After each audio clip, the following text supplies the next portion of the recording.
السلام عليكم ورحمة الله وبركاته. ازيكم يا حبايب قلبي؟ عاملين ايه؟ يا رب تكونوا بخير. طبعا ده رز بلبن طعم بشكل هيعجبكم جدا، مش هتشتريه تاني من بره لانه اطعم من اللي بتجيبيه من بره، وكل اللي هيدوقه من ايديكي مش هيعرف ياكل رز بلبن تاني غير من ايدك. يلا بينا نقول بقى الطريقة. حلة على النار فيها مية، لتر مية ونص كيلو رز ولتر لبن. هنسوي الرز في مية ولبن مع بعض.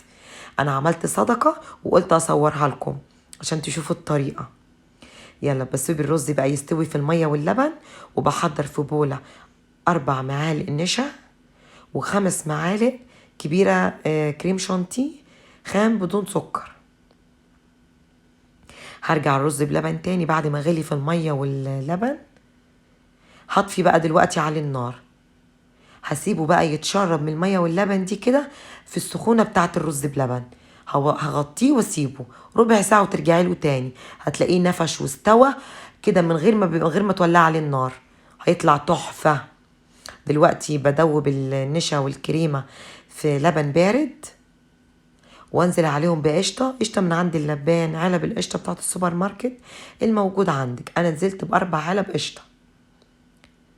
هدوبها مع الخليط ده واركنه دلوقتي على جنب، وارجع للرز بلبن تاني.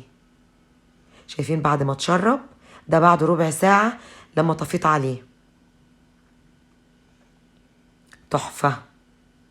دلوقتي بقى هنزل باقي كمية اللبن. انا عاملة 4 كيلو لبن على نص كيلو رز، غير اللتر المية اللي حطيته في الاول. دلوقتي بنزل كمية اللبن كلها، وهنزل بقى بالسكر. 2 سكر كبيرة. السكر بقى في ايديكي، بتزودي او تقللي حسب رغبتك، انت بتدوقيه وبتشوفي. دلوقتي بعد ما غلي معايا وداب السكر خالص، هنزل بقى بالخليط بتاعي، الخليط الكريمي، الخليط اللي هيخليه الرز بلبن ده كريمة ايس كريم كده تحفة. 1.5 معلقة فانيليا سايلة، ومعلقة كبيرة ممسوحة مية زهر. مية الزهر دي هتدي لطعم الرز بلبن تحفة فعلا، تكة خطيرة بصراحة في الرز بلبن. جربي ومش هتندمي. شايفين القوام تقل ازاي بعد الخليط اللي نزلته؟ خلاها تحفة.